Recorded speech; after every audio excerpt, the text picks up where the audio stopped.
Vamos a tirar una ingeniería por allá abajo.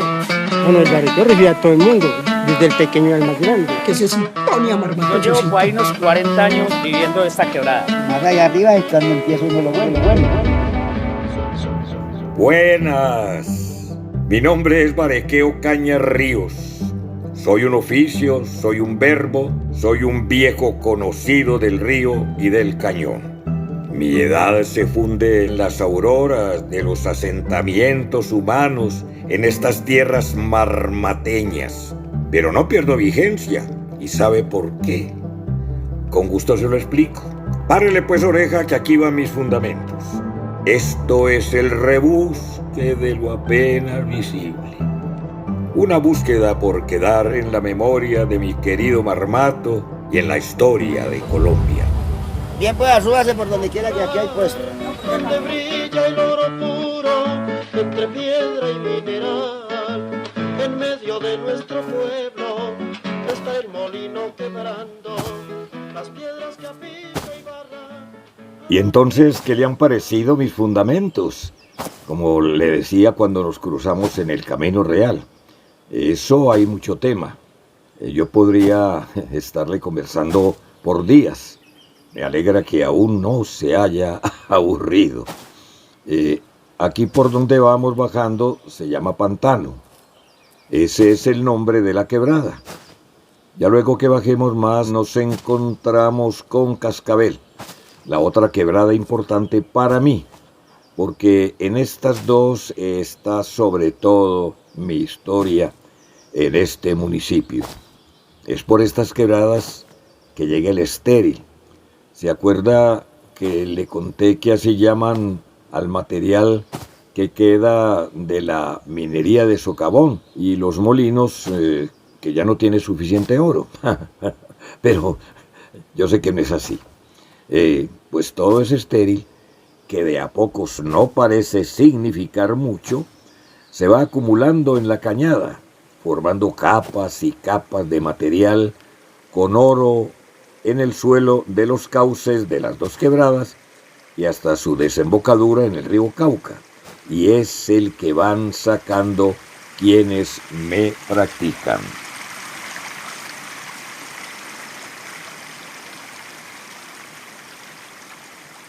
Mire esa belleza de vegetación que se ve a medida que uno va bajando.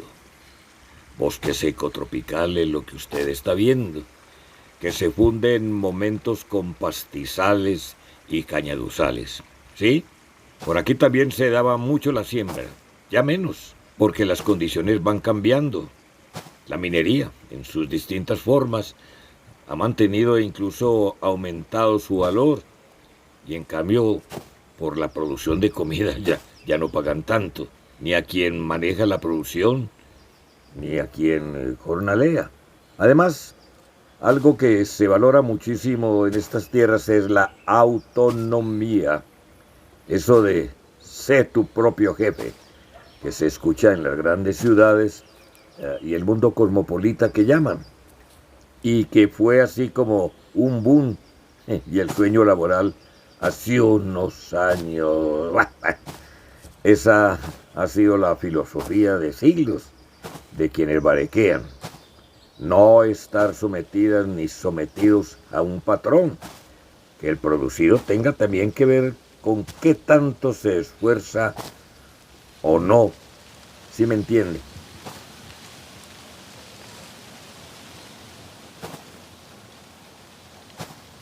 Ese es otro fundamento mío. Parte de lo que se rebusca es la autonomía. Y yo creo que eso es producto de mi herencia afro.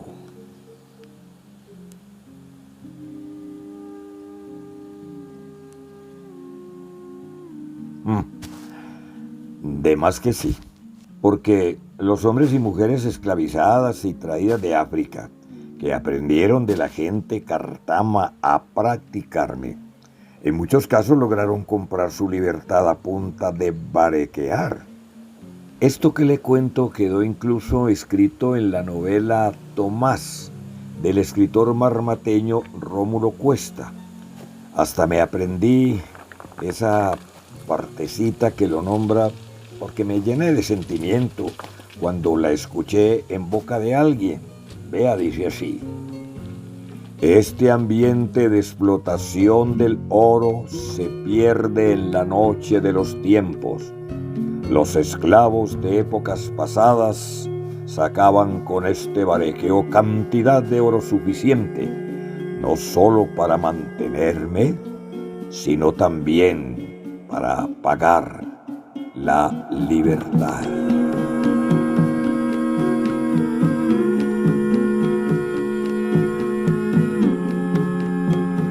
Qué mayor autonomía que la libertad esencial, que no debería ser arrebatada por ninguna razón, pero que por aquí se lograba recuperar gracias a mí, incluso antes de que el mundo recapacitara de tal estupidez. Eso deja dolores profundos, pero también conciencias muy arraigadas.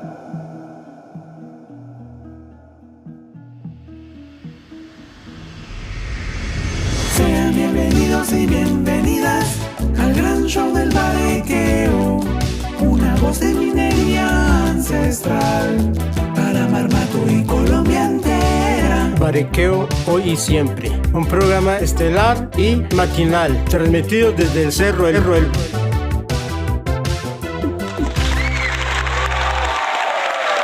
Hoy, pero muy buenas.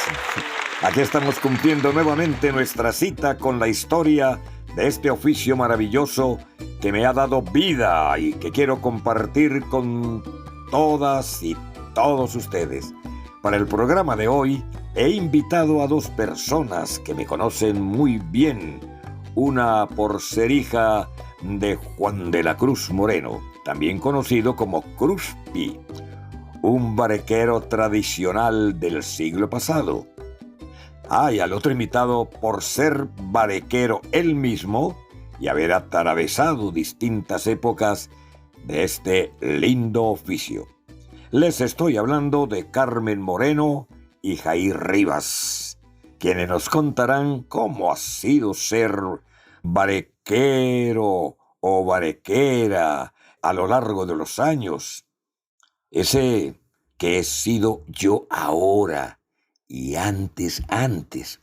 Carmen nos acompaña aquí en estudio y el Rolito nos va a conectar con Jair Rivas allá en la Cañada. Carmen, un gusto tenerla hoy aquí. Comencemos hablando sobre cómo su padre llegó a ser barequero. Sí, él empezó con la minería, pues trabajó en la mina La Maruja muchos años.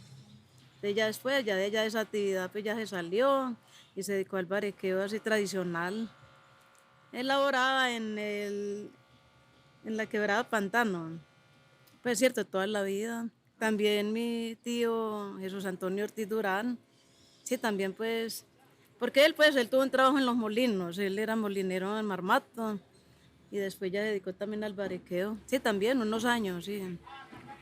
Él al verlo pues que tenía esa visión, entonces también por los laditos trabajó. A ver, no, porque pues le gustaba, sí, en sus ratos, pues mirando, ¿cierto? La actividad de todos, porque a mujeres, ¿cierto? Hombres trabajando en el cañón, pues, en esa quebrada Pantano, sí.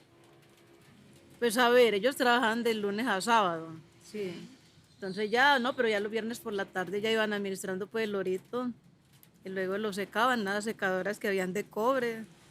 También buscaban unas plantas que fruto gallino, ortiga, perra brava también se llamaba otra planta, para limpiarlo, el oro quedaba pues bien bonito para purificarlo de la grasa, de las impurezas, trituradas con una piedra, entonces se la depositaban en una vasija, ¿cierto? Entonces quedaba el zumo.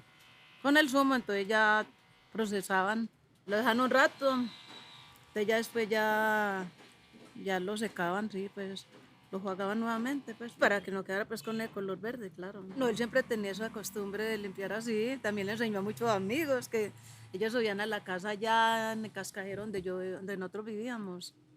Entonces también ellos utilizaban el mismo sistema. ¿Y ese saber con el monte, cómo lo aprendió? Tenía muchos conocimientos de eso ya desde joven. De las plantas, sí, esas plantas las daba la misma quebrada. Él también utilizaba agua fuerte, pero también se ayudaba, pues digamos, ese quemaba más la impureza, ¿cierto? Los residuos de minerales como el cobre, plomo, sí. Era entonces como una mezcla, ¿no? Entre los químicos ya procesados y los químicos de las plantas. Carmen, y antes de llegar a esa parte del proceso de limpiar el oro, ¿qué herramientas usaba él en ese entonces, en la cañada? Llegó a usar la malla. Él utiliza pues como la batea, pues, ¿cierto? Que un almocabre, la pica, la pala, pues para arrancar el mineral, la pica, sí. ¿Y qué más era? Un almocabre, pues, que eso era como un chuzo así. Y entonces le colocaban a eso un costal, ¿cierto? Entonces eso que era, iba quedando ahí. Despelaban el costal. Y no alcanzó a trabajar con la malla, ¿no? Porque Sicruspi trabajó como hasta los 60 del siglo pasado. Y la malla llegó por ahí en el 79, que la trajo don Ovidio, que aunque nació en Montebello, Antioquia, trabajó en Zaragoza. Y allá fue que conoció la malla y la aprendió a usar. Luego, como ocurre con las novedades, ese uso pasó a Valparaíso y de Valparaíso pasó a Marmato. También, otra cosa, el material que sobraba lo depositaban por aparte, ¿cierto? Las arenitas, y entonces eso le echaban orines. A esa arena entonces iba como dando más, ¿cierto? Un tiempo. Los famosos rabos. Arenitas que iban quedando después de limpiar y que se iban guardando para que se siguieran descomponiendo y siguieran sacando oro. Claro, la carga del nitrógeno de los orines ayudaba en ese proceso de descomposición para que fuera quedando solo el orito. Entonces lo cuñaban con piedritas grandes, ¿cierto? Para saber de quién era este. Cada uno, digamos, que este es de mi papá, que aquel de doña Elisa, que el de Bonata, bueno. Oiga, y sé que había mujeres barequeras en ese tiempo, ¿no? Es que había muchas señoras, sí. Sí. Utilizaban un delantal que era de un diablo fuerte, pues. No, ya iban a la casa y todo a tomar agüita y todo, y claro. Claro, como es de bueno. Y en esa época que se hacía en leña, más bueno todavía y refrescante. Bueno, el de ahora que se hace con leche está también muy bien, pero es que ese que era nomás el agua del maíz cocinado, me da una lloranza. Pero bueno, y entonces esas señoras pasaban a tomar claro antes de ir a barequear. No, la señora iban a buscar el claro allá a la casa como antes de almorzar. Que Ángel lo vine por el clarito, pues. Carmen, ¿y usted se acuerda que ellas cargaban con los hijos y todo para la quebrada? Lo llevan en un canasto, sí, lo acostaban por allá en una fresca, en un lugar fresco. Y ellas madrugaban, ¿cierto? Para poder hacer eso, irse para allá. Qué tiempos aquellos que nos llenan de sentimiento, pero no todos los cambios son malos. Por ejemplo, antes que se veían niños y niñas barequeando, y eso no siempre les daba la oportunidad de estudiar o jugar. Ahora sigo viendo jóvenes en mis cañadas y me emociona que aprendan mi esencia, pero todo a su tiempo, eso sí. Sería muy bueno que igual niños y niñas sepan de mí en el colegio, para que no se pierda la tradición. Que pongan un ratico mi talk show. Carmen, muchas gracias por acompañarnos hoy y compartirnos un poco de su historia y herencia familiar. Esperamos tenerla en nuestro programa nuevamente. Y bueno, nos vamos a una pausa. En esta ocasión les traemos la canción Mi Cabaña Campesina, en voz de Jairo Ospina Ramos. Grabación de Lida del Carmen Díaz López, realizada en 1983.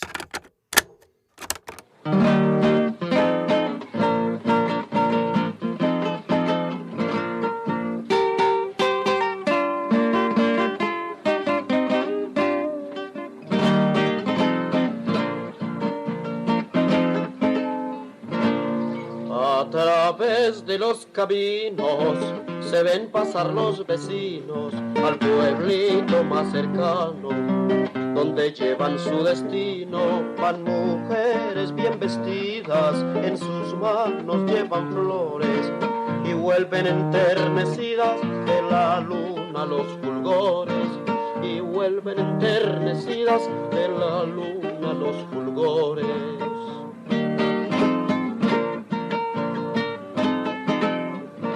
Allá, tras de la montaña, están todos sus cultivos, donde más y más se amañan y meditan emotivos, descansando en la cabaña, y meditan emotivos, descansando en la cabaña.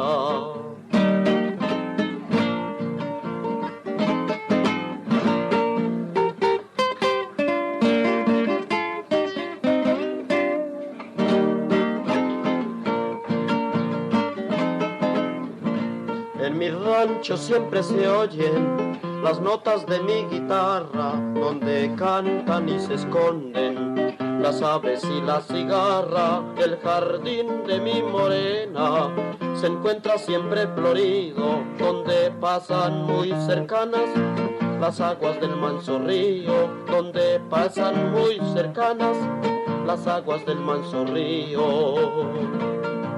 Allá, tras de la montaña, están todos sus cultivos, donde más y más se amañan y meditan emotivos, descansando en la cabaña, y meditan emotivos, descansando en la cabaña.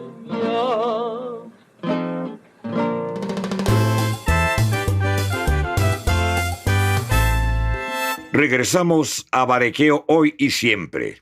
Hoy estamos conversando un poco sobre cómo ha sido ser barequero o barequera en el tiempo. Acabamos de escuchar a Carmen Moreno y ahora, para esta segunda parte del programa, les traemos la respuesta a una pregunta que nos han hecho mucho, pero mucho quienes nos escuchan, y es: ¿cómo ha cambiado el proceso de barequear en las últimas décadas? Para contestarla, ¿quién mejor que Jair Rivas, barequero de los antiguos, como él mismo dice? Escuchemos a él, Rolito, y su nota con Jair. Hola, barequeo. Pláceme saludarlo nuevamente. Así es, estuve conversando con el muy conocido Jair Rivas. Hablamos sobre la piedra de moler, la solidaridad y muchas cosas más que escucharán a continuación. Rueda la máster. Soy barequero de los antiguos. Ajá. Yo llevo por ahí unos 40 años viviendo esta quebrada. Antes, bueno, ¿usted desde siempre trabajó con malla o antes había otro? No. Primero era lo que llamábamos el laberinto. Que no se usaba, sino una barra, un almocabre y un cajón sin malla. No se usaba una pica, era una barra y un almocabre. Eso se llamaba asentar, asiente y asiente, cuando eso el agua era limpiecita, clarita. Entonces llegaba uno y asentaba y sacaba uno lo que llama la jagua. Y esa jagua purita, en ese tiempo no había molinos. ¿Cómo la procesaba uno? Uno llegaba y sacaba 2 baldados, y esos 2 baldados les boleaba y sacaba una cocaíta de esta. Ya esta cocaíta artesanalmente cogía una piedra plancha larga, por ejemplo, hacía esto. Esta es la piedra, artesanalmente esa era. Sí. Entonces llegaba uno y echaba el puñadito de agua, como decir esto. Echaba el puñadito de agua y empezaba. Vea. Eso era lo que uno molía. Con eso era que uno molía. Entonces esa agua uno no la botaba. Uno hacía las pilas, en ese tiempo lo llamaban raos. Hacía las pilas de agua que eran los raos. Entonces Todo el año hacía eso y iba amontonando eso. Ya a fin de año, con el tiempo de noviembre, ya uno no se metía acá. Sí, repasaba eso por un cajón, volvía y las amontonaba y volvía y sacaba un tarradito de esos. Se pegaba uno a olearle piedra. ¿Cuánto tiempo? Eran 3, 4 días uno moviendo, por ejemplo, varios tarraditos de esos, pero quedaba bien molida porque este era el destino de uno, vea. Entonces, ¿qué hace uno, vea? ¿Qué hace, vea? Entonces, al molerla, vea, lo que llamamos la jagua, esto es tierra, vea. Entonces queda molida. Este era el proceso que le hacía la otra vez cuando lo había molido. Y luego de tener eso, ¿qué hacía? Ya uno llegaba y lo recogía en un balde. Y en la batea, y ahí ya molido, ya parecía el loro. Ahora esto lo reemplazan, son lo que llaman los concheros. Esto ya no lo reemplaza, que ya no tenemos que bolear piedra, tallar las aguas en la piedra. Nos han contado que había hartas mujeres. En ese tiempo yo distinguí la abuela o bisabuela de ella, Amelia Castro. Murió de 115 años, hasta los 90 años. Allá donde se encuentra la caña de Aguas Claras. La viejita Amelia Castro de 90 y pico de años con su canastico, su batea, la veía todos los días subir y bajar. Lo que fue Amelia Castro, Donata. ¿Por qué Donata es tan importante? Que la nombran y la nombran. Donata fue muy reconocida aquí en el pueblo, fue de las antiguas. Lo que fue Donata, Amelia Castro, otra varias señoras ya fallecidas. Elisa también. De doña Elisa, Leonisa Villegas. La señora Leonisa Villegas fue una de las... Esta señora... no me acuerdo el nombre en ese momento, pero hubieron bastantes mujeres barequeras. En ese tiempo éramos más de 200 barequeros, eso era desde abajo del salto. Eso era desde abajo, desde el salto. Todos en filita. El uno con el otro. Ya por la tarde, la hora de salida, eso era muy bonito. Porque los que iban en la quebrada, era la fila por este lado y la fila por los potreros de allá, los del llano. Y éramos muy unidos. Por ejemplo, yo tenía que voltear una piedra y estaba muy grande y no era capaz. Yo no la volteaba solo. Llegaban los compañeros, vamos a ayudarle, me ayudaban, así se perdiera el día ayudándome, se perdía. Y si ellos necesitaban también nos servíamos. Había mucha solidaridad. Había mucha unión. Y que los rabos no se los llevaban. Entonces eso desde abajo, esto eran playas del cañón, esto eran planes. Esto no existía, esto eran unos cañaverales. En medio de estos cañaverales existían los rabos, que eran las pilas de agua. O sea, donde uno trabajaba, si yo trabajaba para abajo, para el lado del salto, allá dejaba mi pila de agua y nadie me la tocaba. Todo el mundo sabía que era esa. Si me venía más arriba, tenía otro. Si me venía para estos lados, por aquí tenía otro rabo. Gracias por todas las risas, las ganas. Escucharon Barequeo Hoy y Siempre, el programa número 1 de los oficios en Colombia. Suscríbase, active la campanita y échenos un like.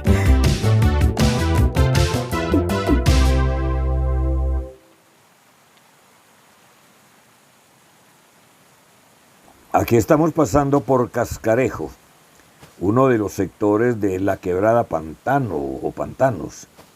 En el siglo pasado, y por allá hasta los 90, si uno pasaba por aquí, veía por todo este trayecto los llamados rabos, que podían llegar a medir 3 o 4 metros cuadrados. Usted haga de cuenta que era como tener una manera ante Dios de tener ahorritos. La gente los iba dejando y dejando, y a los 2 o 3 años volvían a lavar esas arenitas y les daba. Pareciera que la magia de cosechar oro, pero en realidad la cosa es que siempre queda orito en la arena. Y mire, por allá de pronto se alcanza a ver todavía escobadura, con lo que hacían precisamente la escoba para tambar, ya sé, Tambar es otra de esas palabras que saco de la manga y usted no conoce. Pues haga de cuenta que es ir llevando hacia el cajón toda la arenita que ha ido quedando en la jornada, para que ahí se filtre con la malla y el costal del cajón. Pues esa tambada la hacían con escobas hechas con esa planta, o también las hacían de arrayán. Como ha ido viendo, el monte da mucho para que yo existiera. Ahora se usa más la pala, los cachos y algo así como unos recogedores que se hacen con baldes. Pues es que todo cambia. Mire usted tan elegante con su grabadora y su smartphone. Y a mí también me pasan los años y pues claro, las técnicas cambian. Y a mí me gusta contar de ahora, pero también de mi pasado, porque hay técnicas que me mejoran, como la malla, pero también cosas que pueden volver a ser importantes de rescatar. Vea, hablando de esas cosas de antes, otro elemento importante que se usaba antes eran las hojas de yarumo, ese árbol que es tan de por aquí y que por coincidencia tenía la misma ruta del oro desde los mayas hasta acá.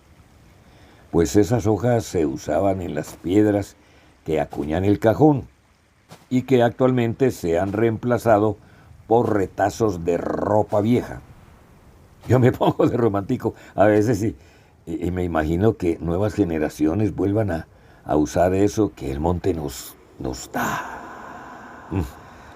Sentimental que se pone uno a ratos, pero mejor sigamos caminando, que todavía le faltan cosas por ver de mí.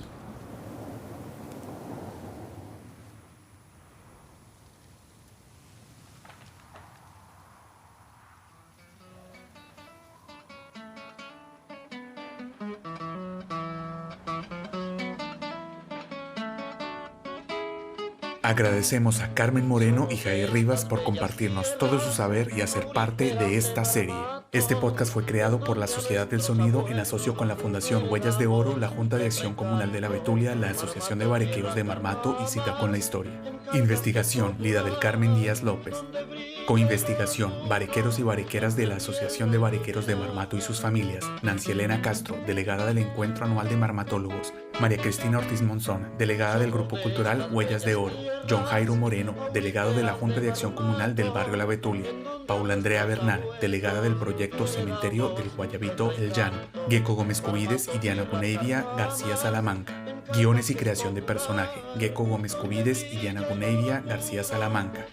Barequeo Caña Ríos en la voz de Jairo Castro Euse. El Rolito en la voz de Gecko Gómez Cubides. Jingle Barequeo y Siempre por Zoé Martínez Salas. Comerciales en las voces de Lucidalba Moreno y Liliana García Botero. Grabación de campo, Gecko Gómez Cubides. Música original por Zoé Martínez Salas. Diseño y producción sonora, Gecko Gómez Cubides y Zoé Martínez Salas. Segmentos musicales de obras de cantautores marmateños, Jairo Espina Ramos, Luis Gonzaga Díaz Granada, Sor Ángel Rojas Bernal, Jairo Castro Euse, e interpretaciones del grupo Son de mi Tierra. Fotografías y videos, Lida del Carmen Díaz López y Gecko Gómez Cubides.